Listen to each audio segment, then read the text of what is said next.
राज्य सरकार के बारे में पढ़ रहे थे। अभी तक हमने भाग 6 को कंप्लीट किया। आज अपन भाग 7 में जो हाई कोर्ट हैं उसके बारे में अपन चर्चा करेंगे। इससे पहले अपन पिछले चैप्टर में केंद्र सरकार के बारे में कंप्लीट जानकारी ली थी और अपने सुप्रीम कोर्ट को भी अच्छे से देख लिया था। क्या सुप्रीम कोर्ट की शक्तियाँ होती है, क्या विशेष अधिकार होते हैं, वो सब हमने देखे। वैसे राज्य सरकार में भी हमने राज्य सरकार की व्यवस्थापिका को अच्छे से देखा, किस प्रकार विधानमंडल होता है, कंप्लीट हमने जानकारी प्राप्त की। इसके अलावा हमने देखी जो राज्य सरकार या अपन कह सकते हैं जो कार्यपालिका होती है उसको देखा, मुख्यमंत्री, मंत्रिपरिषद, इन सबको हमने अच्छे से देखा। आज अपने चैप्टर का लास्ट पार्ट जिसे हम हाई कोर्ट या उच्च न्यायालय के रूप में पढ़ेंगे। तो सबसे पहले देखते हैं उच्च न्यायालय के बारे में बात करें तो भारतीय संविधान का एक अनुच्छेद है, समझा चुका हूँ मैं अनुच्छेद क्या है ना, डिटेल से देख चुके अपन पहले। तो आर्टिकल 214 अनुच्छेद 214 क्या कहता है कि भारत के राज्यों और केंद्र शासित प्रदेशों में अलग अलग हाई कोर्ट होंगे। मतलब राज्य और केंद्र शासित प्रदेश सब में सबके अपने अपने क्या होंगे, हाई कोर्ट होंगे। ये बात लिख दी गई। अब देखते हैं फिर 2 और इम्पोर्टेंट आर्टिकल आते हैं आपके। आर्टिकल एक आता है 230 और एक होता है 231। 230 क्या कहता है कि एक राज्य के हाई कोर्ट का विस्तार दूसरे राज्य एक राज्य के हाईकोर्ट का विस्तार एक दूसरे केंद्र शासित प्रदेश में किया जा सकता है। ध्यान रखना, राज्य इसमें अगले में है, केंद्र शासित प्रदेश में किया जाता है। आप कहोगे सर ऐसे कैसे, मैं सिंपल सा मतलब समझाता हूँ। जैसे कोई केंद्र शासित प्रदेश है, बताया हुआ है मैंने, आपको कमेंट करके मुझे वापस बताना भी है कितने केंद्र शासित प्रदेश है और कितने स्टेट है। अब यहाँ देखें केंद्र शासित प्रदेश, तो किसी राज्य का जो हाई कोर्ट है उसका विस्तार हम कहाँ तक कर सकते हैं, केंद्र शासित प्रदेश तक कर सकते हैं। यह आर्टिकल कौन सा कहता है, 230।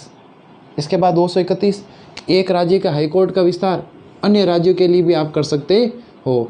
जैसे मान लेते हैं राजस्थान का हाई कोर्ट है, मध्य प्रदेश में हाई कोर्ट मान लेते हैं नहीं है, तो क्या होगा, राजस्थान के हाई कोर्ट को मध्य प्रदेश के लिए भी उसके लिए भी उसके मामले भी यहाँ सुन सकेंगे। मतलब क्या इसका स्पष्ट रूप से ये कह सकते हैं कि एक राज्य के हाई कोर्ट का विस्तार एक केंद्र शासित प्रदेश के लिए हो सकता है। आर्टिकल 230 और 231 क्या कहता है कि एक राज्य के हाई कोर्ट का विस्तार दूसरे राज्य में भी हो सकता है। वर्तमान में भारत में बात करें तो 24 हाई कोर्ट हैं। भारत में एकीकृत न्यायपालिका है, इंटीग्रेटेड है। आप कहोगे सर ऐसे कैसे, एकीकृत में क्या होता है, सिंगल पावर। देखो किसी के हाथ में सबसे ऊपर सर्वोच्च शिखर पर कौन है, सर्वोच्च शिखर पर सुप्रीम कोर्ट है। तो मैं कह सकता हूँ कि कंप्लीट जो एकीकृत इंटीग्रेटेड अपन कह सकते हैं, यह जो सर्वोच्च जो न्यायपालिका है, अपनी न्यायपालिका में जो सर्वोच्च है वो क्या होता है, सर्वोच्च न्यायालय, सुप्रीम कोर्ट। इसके बाद क्या आएंगे, हाई कोर्ट। इसके बाद क्या आएंगे, जो अलग अलग डिस्ट्रिक्ट कोर्ट्स है या जो भी है ना। तो सबसे पहले वापिस समझो, भारत में एकीकृत न्यायपालिका कैसे है, क्योंकि भारत में न्यायपालिका या न्यायपालिका को जो सर्वोच्च इकाई है, सर्वोच्च यूनिट है, वो हम सर्वोच्च न्यायालय को या उच्चतम न्यायालय को कहते हैं। इसी कारण भारत में कह सकते हैं कि एकीकृत न्यायपालिका, एक ही में सारी शक्तियाँ हैं, इंटीग्रेटेड हैं। इसके बाद शक्तियों का आगे क्या है, बंटवारा। जैसे जो सबसे ज़्यादा शक्तियाँ किसके पास हो गई, सुप्रीम कोर्ट के पास हो गई। उसके बाद जो भी उसके अधीन में हाई कोर्ट्स आएंगे उनके पास में ये पावर्स रहेंगे। लेकिन सबसे जो सर्वोच्च इकाई है, जो सबसे इंपॉर्टेंट इकाई वो कौन सी है, सुप्रीम कोर्ट। आगे देखते हैं अपन, है ना, ये देख लिया हमने सुप्रीम कोर्ट के बाद हाई कोर्ट। सर्वप्रथम हाई कोर्ट भारत में 1862 में 1862 कलकत्ता, बॉम्बे, मद्रास। कलकत्ता, बॉम्बे और मद्रास, इन तीनों जगह पे सबसे पहले हाई कोर्ट की स्थापना की गई थी 1862। इसके बाद 1866 इलाहाबाद हाई कोर्ट की स्थापना की गई। क्लियर है। वैसे ये खास आपको याद रखने की ज़्यादा ज़रूरत नहीं है, लेकिन याद रखो तो अच्छी बात है। मैं कोशिश यही करता हूँ ज़्यादा से ज़्यादा चीज़ों को इनमें शामिल कर दूँ। भाई 10 लाइन याद कर रहे हैं मान लो, तो 10 में से 1-2 लाइन अगर छूट भी जाए तो कोई दिक्कत वाली बात है नहीं। तो कम से कम 8 लाइन तो आराम से लिखोगे। लेकिन मैं खुद ही 5-7 लाइनें लिखूँ तो आप फिर कितना लिखोगे ना, भूलना स्वाभाविक है। लेकिन ये चीज़ एक अच्छे से समझोगे तो चीज़ें अपना आप आपके कंसेप्ट क्लियर होना चाहिए है क्या। जैसे मैंने कहा एकीकृत न्यायालय, तो मैंने बताया एकीकृत न्यायालय कैसे है, क्योंकि वो सबसे सर्वोच्च है, सारी शक्तियाँ सर्वोच्च न्यायालय में होती है। उसके बाद छोटे, उससे छोटा, फिर उससे छोटा, सभी शक्तियाँ एक में होती है। जैसे अपने घर में देख लो, सभी के घर में एकीकृत होती है। या आप कहोगे सर एकीकृत कैसे, सारी शक्तियाँ किसके पास होती है, लगभग सारी शक्तियाँ कह सकते हैं पिताजी के पास होती है ना। बस वही वाली बात है। तो गठन की बात करें, आर्टिकल 216 मतलब किस प्रकार बनता है हाई कोर्ट, है ना, क्या क्या उसमें होता है। एक होता है मुख्य न्यायाधीश, जिसे हम कहते हैं चीफ जस्टिस, और अन्य न्यायाधीश होते हैं जिन्हें समय समय पर राष्ट्रपति नियुक्त करें। ध्यान रखना, नियुक्ति के रूप में मैंने आपको विशेष कहा था कि नियुक्ति कौन करता है, राष्ट्रपति करता है। नियुक्ति किस प्रकार की जाती है हाईकोर्टों की, वो अपन आगे देखने वाले हैं। लेकिन आपको गठन में क्या याद रखना है कि मुख्य न्यायाधीश तथा अन्य न्यायाधीशों से मिलकर हाईकोर्ट या उच्च न्यायालय का गठन होता है तथा इसमें समय समय पर राष्ट्रपति के द्वारा नियुक्त किया जाता है। न्यायाधीशों की संख्या राष्ट्रपति तय करेगा, ये भी इंपॉर्टेंट बात है। न्यायाधीशों की संख्या कौन तय करेगा, राष्ट्रपति। अब आप कहोगे सर वही बात है फिर राष्ट्रपति, इसके लिए भी खूब सारी चीज़ें हैं, बताएंगे आगे ना, धीरे धीरे आ जाएगी, आगे देखते रहो। यहाँ ये वाली क्लियर हो गया होगा। मुख्य न्यायाधीश होता है, अन्य न्यायाधीश होते हैं। एक तो मेन होगा, वही स्कूल वाली बात है। एक प्रिंसिपल होते हैं, बाकी सारे टीचर्स होते हैं, बस वही वाली बात है। तो एक तो हेड होगा जिसे हम मुख्य न्यायाधीश कहेंगे, बाकी अन्य न्यायाधीश होंगे जिन्हें समय समय पर कौन नियुक्त करेगा, राष्ट्रपति करेगा। उनकी संख्या भी कौन तय करेगा, राष्ट्रपति तय करेगा। इसके अलावा नियुक्ति की बात करें तो आर्टिकल 217 सब क्लोज 1 में मुख्य न्यायाधीश और अन्य न्यायाधीश की नियुक्ति किसके द्वारा की जाती है, राष्ट्रपति के द्वारा। ध्यान रखना, विशेष पॉइंट आ रहा है, क्या कह रहे हैं देखो, मुख्य न्यायाधीश की नियुक्ति किसकी, मुख्य न्यायाधीश के हाईकोर्ट में। वैसे कंप्लीट हमने सुप्रीम कोर्ट में भी ऐसे ऐसे लगभग पढ़ा था, वो अगर आपने अच्छे से पढ़ा तो ये भी आपके बिल्कुल क्लियर हो जाएगा। और अगर आपने पहले वाला सुप्रीम कोर्ट नहीं पढ़ा तो आपको पहले सुप्रीम कोर्ट पढ़ना अच्छे से पड़ेगा, ताकि आपकी चीज़ें क्या हो जाए, कंसेप्ट एकदम से क्लियर हो जाए। तो सुप्रीम कोर्ट के मुख्य न्यायाधीश, देखो मुख्य न्यायाधीश की नियुक्ति किसकी नियुक्ति कर रहे हैं, जैसे मान लेते हैं हाई कोर्ट में अपन चीफ जस्टिस की नियुक्ति करनी, नियुक्ति करेगा कौन, ये हमें पता चल गया कि नियुक्ति कौन करेगा, राष्ट्रपति करेगा। नियुक्ति कौन करेगा, राष्ट्रपति करेगा। अब ध्यान से देखना, राष्ट्रपति किसके क्या किससे पूछेगा, किससे परामर्श लेगा, थोड़ा ध्यान रखना है। तो मुख्य न्यायाधीश की नियुक्ति के समय सुप्रीम कोर्ट के मुख्य न्यायाधीश, ध्यान रखना सुप्रीम कोर्ट का जो मुख्य न्यायाधीश है, चीफ जस्टिस ऑफ इंडिया, मुख्य सुप्रीम कोर्ट के मुख्य न्यायाधीश कोलेजियम और राज्यपाल के परामर्श से किस किस से परामर्श लेगा। देखो पहली चीज़, परामर्श लेगा सबसे पहले राष्ट्रपति। सुप्रीम कोर्ट के chief justice of India CJI मुख्य न्यायाधीश भारत का, उससे परामर्श लेगा कि भाई उस राज्य में हमें मुख्य न्यायाधीश की नियुक्ति करनी है, तो आप हमें क्या दीजिए, परामर्श दीजिए, पहली चीज़। फिर वो परामर्श लेगा कोलेजियम से। अब कोलेजियम क्या होता है, मुझसे बिल्कुल नहीं पूछोगे अभी, है ना। क्यों नहीं पूछोगे, क्योंकि इसलिए नहीं पूछोगे क्योंकि कोलेजियम को मैं अच्छे से समझा चुका हूँ आपको, जिस समय मैंने सुप्रीम कोर्ट पढ़ाया था, है ना। उस समय जो सारी चीज़ें कोलेजियम से संबंधित थी वो मैंने सारे कंसेप्ट क्लियर करवा दिए थे। कोलेजियम को चेंज करने की कोशिश भी की गई, लेकिन मैंने कहा था न्यायिक पुनर्विलोकन के तहत जो सुप्रीम कोर्ट था, उन्होंने जो सरकार ने कानून बनाया था उसको कैंसिल भी कर दिया था। सारी चीज़ें मैं समझा चुका हूँ। अगर क्लियर नहीं है तो आपको वहाँ जाके वापस देखना पड़ेगा। तो किस किस से, देखो राष्ट्रपति नियुक्त करेगा पहली बात, तो हाई कोर्ट के मुख्य न्यायाधीश को पूछेगा किससे, परामर्श किससे लेगा, सबसे पहले जाएगा सुप्रीम कोर्ट के चीफ जस्टिस, और उसके बाद वो लेगा कोलेजियम के जो बाकी सदस्य है उनसे, और उसके बाद लास्ट में जिस राज्य में नियुक्त करना उस राज्य के राज्यपाल से। क्लियर हो गया होगा। अब देखो ये तो थी मुख्य न्यायाधीश की नियुक्ति। अन्य न्यायाधीश लगाने हैं तो अन्य न्यायाधीश में वो सुप्रीम कोर्ट के चीफ जस्टिस इंडिया और हाई कोर्ट का जो चीफ जस्टिस है और राज्यपाल के परामर्श से। तो अभी समझा देता हूँ, अगर मुख्य न्यायाधीश लगाना है हाई कोर्ट में तो परामर्श लेगा, सबसे पहले जाएगा chief justice of India supreme court के चीफ जस्टिस के पास, उसके बाद कोलेजियम के पास, तीसरा राज्यपाल से परामर्श कंप्लीट। उसके बाद नीचे आओ, हमें लगाना है कौन सा, अन्य न्यायाधीश। तो वो क्या करेगा, सबसे पहले वही सुप्रीम कोर्ट के चीफ जस्टिस के पास जाएगा, फिर किसके पास जाएगा, इंपॉर्टेंट है, हाई कोर्ट के जो मुख्य न्यायाधीश, दूसरे न्यायाधीश लगाना है तो हाई कोर्ट का मुख्य न्यायाधीश होगा, तो उसको पूछेगा, और फिर किससे परामर्श लेगा, राज्यपाल से। ये आपको यहाँ पे विशेष थोड़ा ध्यान रखना है। योग्यताएं आर्टिकल 217 सब क्लोज 2 में लिखा हुआ है। क्या लिखा हुआ है, वह भारत का नागरिक होना चाहिए, समझाने की ज़रूरत ही नहीं है, हमेशा याद होना चाहिए, है ना। भारत के ये क्यों होना चाहिए, ये भी मैं आपको कभी पॉलिटी की वैसे अपने एक बेसिक लेवल पे चल रहे हैं, लेकिन जब कभी अपन कोशिश करेंगे चैनल पे ही अपने हिस्ट्री है, पॉलिटी है, ज्योग्राफी है, सब की अपना अलग से जो आप कंप्लीट कह सकते हैं कि अच्छे से हमें पढ़नी है, उनकी क्लासें भी लगाएंगे ना, उस समय ये डिटेल से उस समय वहाँ बताएंगे। अभी आपके लिए इतना ही समझना है, वो भारत का नागरिक होना चाहिए, भारत के राज्य क्षेत्र में कम से कम 10 वर्ष तक न्यायिक पद धारण किए हो। आपको अगर सर ये क्या हो, वापस सुनो, भारत के राज्य क्षेत्र में कम से कम लगातार मतलब 10 वर्षों तक न्यायिक पद क्या हो, न्यायिक पद पर रह चुका हो। अब आपको होगा न्यायिक पद क्या, सिंपल सी बात है, जैसे आपने सुना होगा RJS एग्ज़ाम्स होते हैं, क्रैक करते हैं, जिला मजिस्ट्रेट बनते हैं ना, तो आरजेएस होते हैं। क्या होते हैं? आरजेएस। तो एग्जाम आप क्लियर करके आरजेएस बनते हो तो कम से कम 10 साल तक आप उस पद पर रह चुके हो, तो आप क्या बन सकते हो? हाई कोर्ट में बन सकते हो, जो है ना योग्यताएं हैं। उसके अलावा यह लिखा हुआ, देखो बुक में यह नहीं लिखा हुआ, आप थोड़ा सा करेक्शन उसमें कर लेना। या तो ये हो या फिर ये हो। हाईकोर्ट का या दो से अधिक न्यायालयों का लगातार कम से कम 10 वर्ष तक क्या रह चुका हो? अधिवक्ता।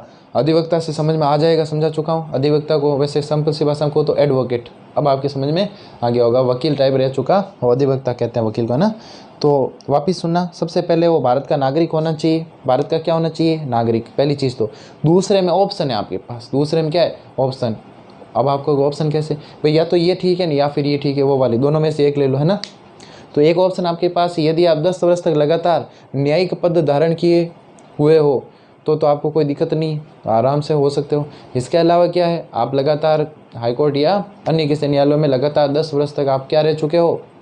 लगातार 10 वर्ष तक आप क्या कर चुके हो? एडवोकेट रह चुके हो, अधिवक्ता रह चुके हो। तो ये क्लियर है। इसमें ध्यान रखना, एक सर्वोच्च न्यायालय में अपने एक और थी कि राष्ट्रपति की नज़र में कानून का ज्ञाता, और राष्ट्रपति की नज़र केवल सुप्रीम कोर्ट में काम करती है, हाई कोर्ट में काम नहीं करती। अच्छे से आपको कंसेप्ट क्लियर होना चाहिए। आगे चलते हैं अपन। कार्यकाल 217 एक 62 वर्ष की आयु तक इसका क्या रहता है? कार्यकाल। अब आपको इसमें कोई वो नहीं होता कि 5 साल तक, 2 साल तक, जब तक जिस व्यक्ति को बनाए गए जो जज है, न्यायाधीश है, जब 62 वर्ष का जब तक नहीं हो जाता जब तक उस पद पर बने रह सकता है। न्यायाधीश राष्ट्रपति को क्या सौंपता है? त्यागपत्र सौंप सकता, कोई दिक्कत नहीं। और इसके अलावा संसद में भी 2/3 बहुमत के बाद राष्ट्रपति आदेश द्वारा हटा सकते हैं। हटाने की प्रक्रिया अपन कंप्लीट देख चुके हैं ना। संसद की शक्तियाँ, राज्यसभा की शक्तियाँ, लोकसभा की शक्तियाँ कंप्लीट बार बार देख लिया, तो बार बार कहने से मतलब नहीं है।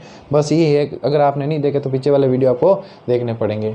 और जो भी 10th वाले जिनके अभी भी देखो आपकी डेट आ गई है, जो भी पिछले साल वाले जो भी है ना, उनकी डेट आपके लिए एग्ज़ाम की डेट भी घोषित कर दी गई है। तो 29 और 30 को आपके मैथ्स और SST का पेपर वापस होगा। तो अच्छे से देखो, अभी भी महीना भर पड़ा है, अच्छे से तैयारी, कोई ज़्यादा नहीं तो थोड़ा बहुत पढ़ो तो भी आराम से हो जाएगी। अब देखो शपथ के बारे में बात करते हैं। आर्टिकल 219, शपथ कौन दिलाएगा? या तो राज्यपाल या उसके द्वारा कोई नियुक्त व्यक्ति। राज्यपाल कह देगा भाई ये दिला देगा तो कोई दिक्कत नहीं है, राज्यपाल सामान्यतः शपथ दिलाता है। शपथ हो गई, शपथ मतलब समझते ही हो। स्थानांतरण आर्टिकल 222 किसके द्वारा? राष्ट्रपति के द्वारा।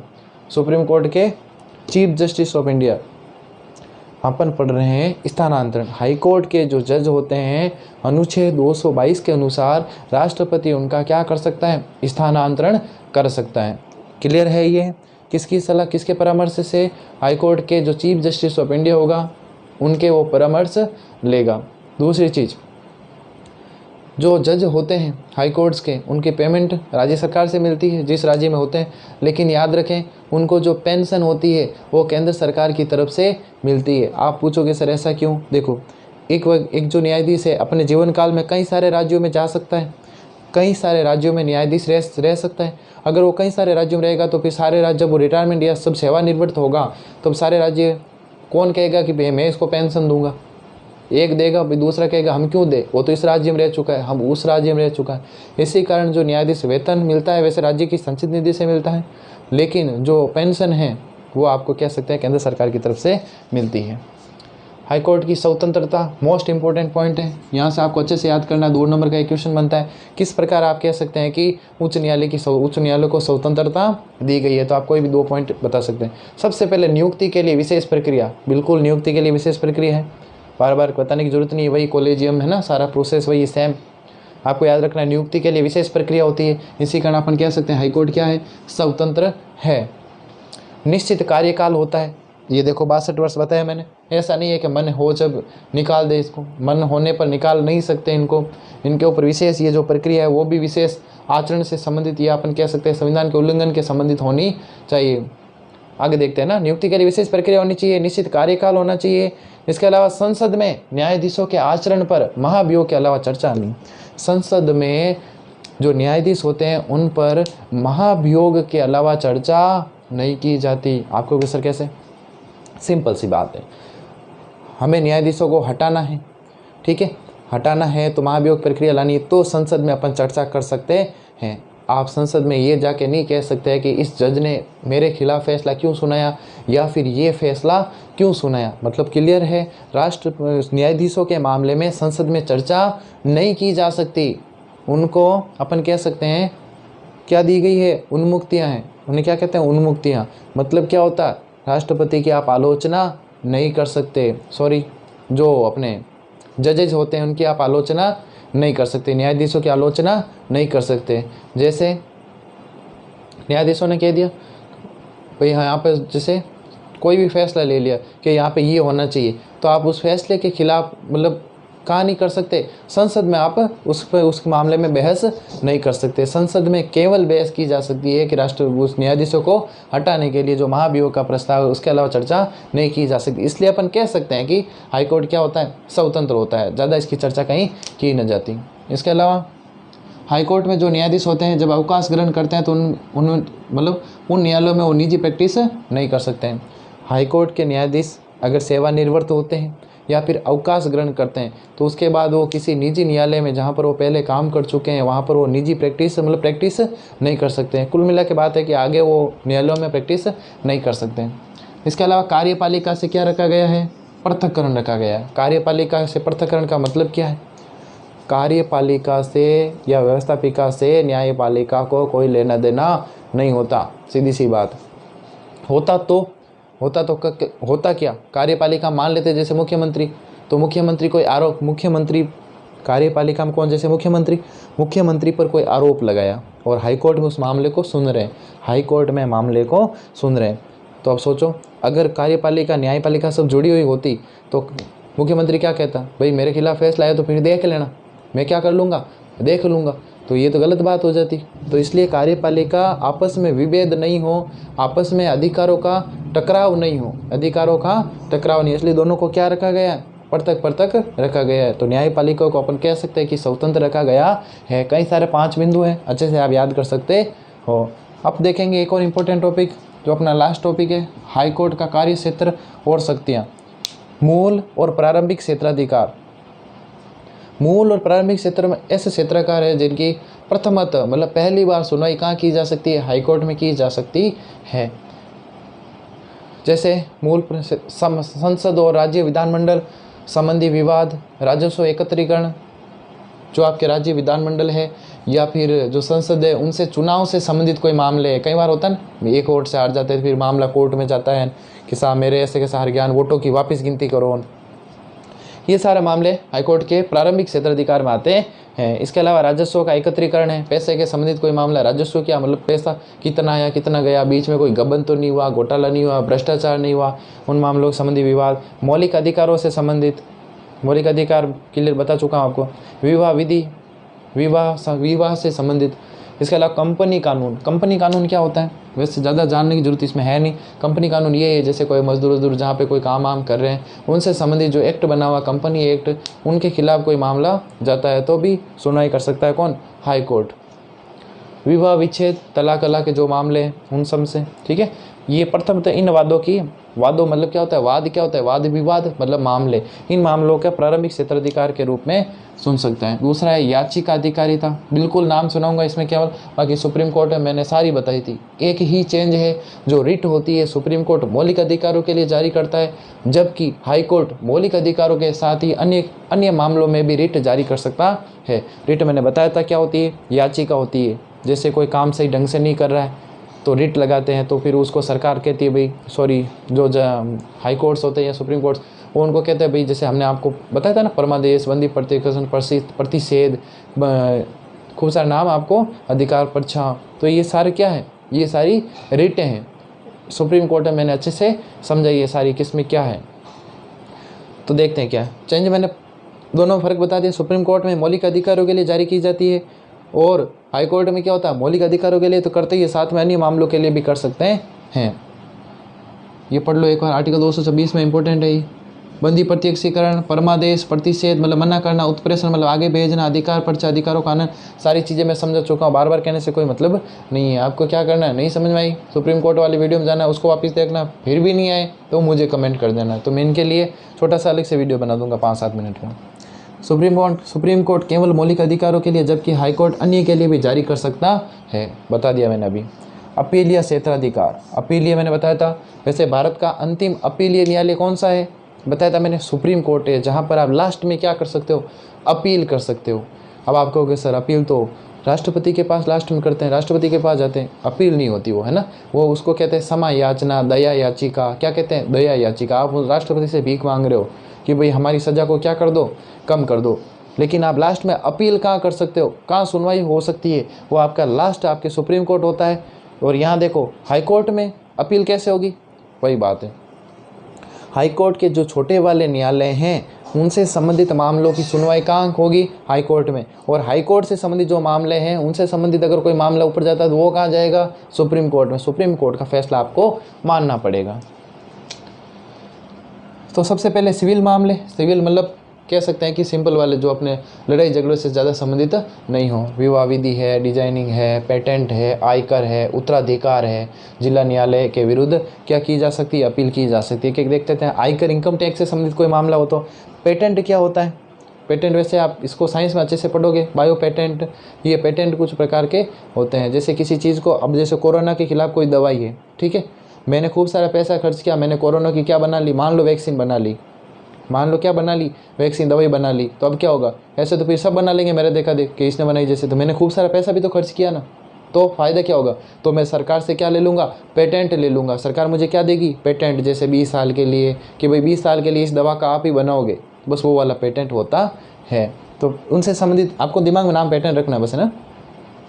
इनकम टैक्स पेटेंट से संबंधित, डिजाइन से संबंधित। उत्तराधिकार, उत्तराधिकार मतलब क्या होता है? जैसे मान लेते हैं आपके पिताजी आपको संपत्ति नहीं दे रहे, या फिर पिता आप संपत्ति को मान लो कह सकते हैं कि वो आपका क्या है? उत्तराधिकार है। पिताजी के बाद वो संपत्ति आपको मिलेगी। उनसे संबंधित कोई मामले हो तो जिला न्यायालय के विरुद्ध अपील की जा सकती है। कहाँ पे की जा सकती है? सिंपल सी बात है, हाई कोर्ट में की जा सकती है, जिला न्यायालयों के विरुद्ध। ये था अपने सिविल मामले। ये है नेक्स्ट अपने कौन से? आपराधिक मामले। आपराधिक मतलब सिंपल सी बात है, जो लड़ाई झगड़े वाले जो भी मामले हैं, लड़ाई झगड़े वाले जो भी मामले हैं उनके खिलाफ भी सुनवाई की जा सकती है। कहाँ पे? हाई कोर्ट में। तो सेशन न्यायालय के खिलाफ अगर 4 वर्ष या उससे ज़्यादा सज़ा या फिर मृत्युदंड दे दिया हो तो भी क्या हो सकता है? हाई कोर्ट में अपील की जा सकती है। संवैधानिक अपीलीय क्षेत्राधिकार 50 बार समझा चुका हूँ। वही बात है, संविधान की व्याख्या से संबंधित कोई मामला हो तो हाई कोर्ट सुन सकता है। संविधान की व्याख्या कैसे? कोई एक ही बात संविधान में लिखी हुई है, आप उसका गलत मतलब निकाल रहे हो, मैं उसका गलत निकाल रहा हूँ, और तो अपन दोनों कहेंगे भाई मैं ऐसा कह रहा हूँ मेरा सही है, आप कहोगे सर मेरा सही है। तो बातें कौन करेगा कि सही कौन है? ये हाई कोर्ट के पास। और हाई कोर्ट से भी मान लो तय नहीं हुआ तो फिर आगे मामला कहाँ जाएगा? सुप्रीम कोर्ट के पास। सारी चीज़ें करवा चुके हैं। अभिलेख न्यायालय क्या होता है? कंप्लीट बता चुका हूँ। आर्टिकल याद रखना है। अभिलेख न्यायालय का आर्टिकल 215 में दिया गया है। अभिलेख न्यायालय का मतलब क्या है? कोई न्यायालय है, हमने देखा था सुप्रीम कोर्ट भी एक अभिलेख न्यायालय। इसका मतलब क्या है? वो सारे जो मामले हैं, जो फैसले हैं, उनकी कॉपी होती है कि भाई मैंने इस मामले में ये फैसला सुनाया, उसकी एक कॉपी होती है। कॉपी मतलब समझते हो? एक पेपर होता है, उसके ऊपर लिख दिया भाई इस मामले में ये फैसला, और उसको अच्छे से रखते हैं। तो जो सारे रिकॉर्ड होते हैं उनको अच्छे से रखते हैं, या कह सकते हैं ऐसा न्यायालय जिसमें सभी जो निर्णय हैं उनको संरक्षित रखा जाता है। क्या रखा जाता है? संरक्षित रखा जाता है। कौन सा न्यायालय कहलाता है? अभिलेख न्यायालय कहलाता है। आर्टिकल 215 में इसका दिया हुआ है। रिकॉर्ड, अधीनस्थ न्यायालय और सुनना। अधीनस्थ क्या होता है? नीचे वाले न्यायालय। मैं समझाता हूँ, देखो होता है क्या। देखो सुप्रीम कोर्ट भी एक क्या है बताया था मैंने? अभिलेख न्यायालय। अभिलेख न्यायालय, इसका आर्टिकल आप मुझे बताओगे। मैंने आपको बताया था उस समय कि सुप्रीम कोर्ट अभिलेख न्यायालय कौन से आर्टिकल में है, ये आपको बताना है मुझे। इसके अलावा मैं बताता हूँ कि हाई कोर्ट भी एक क्या है? अभिलेख न्यायालय। इसका मतलब क्या है? पहले इसको समझो। सुप्रीम कोर्ट अपने मामलों की सारी की कॉपी रखता है अपने पास, और नीचे वाले न्यायालयों को भेजता है भाई इस मामलों में इस प्रकार की सुनवाई करनी है। तो हाई कोर्ट सारा किसका अनुसरण करेंगे? सुप्रीम कोर्ट का। ये वही बात है जैसे प्रिंसिपल में हमें कहते हैं टीचरों को भैया आप ये करो ये करो। इसके अलावा अब हमारे पास हम जो फैसले ले रहे हैं उनकी कॉपीज किनके पास होगी? हमारे नीचे वाले जो अधीनस्थ न्यायालय, छोटे वाले, जिला न्यायालय, सत्र न्यायालय ना, जो जिला न्यायालय छोटे वाले न्यायालय, वो हमारे मामलों, हमने जो फैसले सुनाए उनकी कॉपी जिनको भेजेंगे वो क्या करेंगे? हमारा अनुसरण करेंगे। हमारा क्या करेंगे, अनुसरण। अगर मान लो नहीं करते तो हाई कोर्ट एक अभिलेख न्यायालय है तथा इसकी अवमानना करने पर यह अधीनस्थ न्यायालयों को सजा भी दे सकता है, दंड का क्या है, प्रावधान है। बिल्कुल क्लियर हो गया होगा, नहीं हुआ तो मैंने सुप्रीम कोर्ट में समझाया था, वापस देख लेना। प्रशासन संबंधी अधिकार, अधीनस्थ न्यायालय क्या कर सकता है, अधीनस्थ न्यायालयों की जांच कर सकता है, वाद को एक न्यायालय से दूसरे न्यायालय में ट्रांसफर कर सकता है। हाई कोर्ट के पास सुप्रीम कोर्ट की तरह ही प्रशासन संबंधी अधिकार भी रहता है। आप कहोगे सर कैसे, बहुत सिंपल सी बात है, समझो। ये रहा हाई कोर्ट, इसके पास इसके नीचे के अधीनस्थ न्यायालय मान लेते ABCD, ये क्या है, अधीनस्थ न्यायालय। हाई कोर्ट तो एक ही, जैसे राजस्थान, तो अधीनस्थ न्यायालय तो जिला में खूब सारे, जितने जिले उतने हैं लगभग। तो इन न्यायालयों में, इन जिला न्यायालयों में क्या होगा, ये क्या कर सकता है, कभी भी इनका निरीक्षण कर सकता है, जांच कर सकता है। जैसे याद करो अपने प्रिंसिपल मैम क्या करते हैं, कभी भी आपकी कॉपियाँ मंगा लेते हैं, मंगाते कि नहीं मंगाते, इनके पास अधिकार है। वही बात है वैसे हाई कोर्ट सबकी कॉपियाँ मंगा सकते हैं, कौन से लोगों ने कौन से फैसले सुनाए, कैसे सुनाए, इस मामले में ऐसा फैसला क्यों सुनाया, तो सारी चीज़ें आपसे पूछ सकते हैं। जैसे किस चीज़ में कमी रह गई तो हमसे पूछेंगे, सर आपने ऐसा क्यों किया, आपने ये कॉपी क्यों नहीं चेक की, इसमें आपने नंबर कम कैसे दिए, या फिर ये बच्चा कुछ काम कर ही नहीं रहा, आपको इसको किए क्यों नहीं रहे हो, मतलब समझ रहे हो ना, सिंपल सा। हाईकोर्ट एक अभिलेख न्यायालय, बता दिया मैंने। प्रशासन संबंधी इसके पास अधिकार रहता है, ये अपने अधीनस्थ न्यायालयों के मामलों की जांच कर सकता है, उनमें मामलों को ट्रांसफ़र कर सकता है। मैंने देखा ये थोड़ा ढीला है, काम सही से नहीं कर रहा है, तो इसको मैंने दंड दिया, और इसका जो मामले थे वो किसको दे दिए मैंने, B को दे दिए। बात क्लियर हो रही है थोड़ी, ठीक है। प्रशासन संबंधी वाद को एक न्यायालय से दूसरे न्यायालय में भेज सकता है। इसके अलावा अधीनस्थ न्यायालयों की क्या कर सकता है, जांच कर सकता है। न्यायिक पुनरावलोकन कंप्लीट बता चुका हूँ। न्यायिक पुनरावलोकन कैसे किया गया ये भी मैंने बताया था आपको, किसके मामले में, कॉलेजियम के मामले में। तो देखो, हाई कोर्ट केंद्र और राज्य सरकार की जो विधायिका हैं, जो कार्यपालिका द्वारा जो कानून बनाए गए हैं, उनको वो जांच करता है। अगर वो संविधान के अनुरूप नहीं है तो उनको क्या कर सकता है, कैंसिल कर सकता है। ये है आपका न्यायिक पुनरावलोकन। इसके आर्टिकल भी मैंने आपको बताए थे। तो आपके कंप्लीट चैप्टर हो गया। आपने ये भी 2 इंपॉर्टेंट चैप्टर थे अपने, केंद्र सरकार और राज्य सरकार। अच्छे से आपको इनका रिवीजन करना है, क्योंकि दोनों हाईएस्ट कह सकते हैं कि 7 और 8 टोटल कितने नंबर को है, 15 नंबर के चैप्टर हो जाते हैं। तो अपन कह सकते हैं काफ़ी इंपॉर्टेंट चैप्टर अच्छे से अभी पढ़ लिया आपने, काफ़ी अच्छा किया। कितना खूब सारा समय आपका बचा। स्कूल में वैसे आपको चीज़ें पढ़नी है, मैं पढ़ा हूँ नहीं पढ़ा हूँ कोई पढ़ाएगा, लेकिन आपको उस समय रिवीजन होगा, समय इतना बचेगा, आप खुद देखोगे और कहोगे सर वास्तव हमारा समय बच रहा है, आप दूसरे सब्जेक्ट में आराम से समय दे पाओगे। तो आपको लगातार मेहनत करती रहनी है। 3 चैप्टर अपने कंप्लीट हुए। इसके बाद अपन हिस्ट्री वाला जो पहला चैप्टर कंप्लीट कर लिया था, इसके बाद अपन हिस्ट्री का जो दूसरा चैप्टर है उसको अपन करेंगे, संघर्षकालीन भारत को स्टार्ट करेंगे ना। चलो ठीक है, आप लगातार पढ़ते रहें।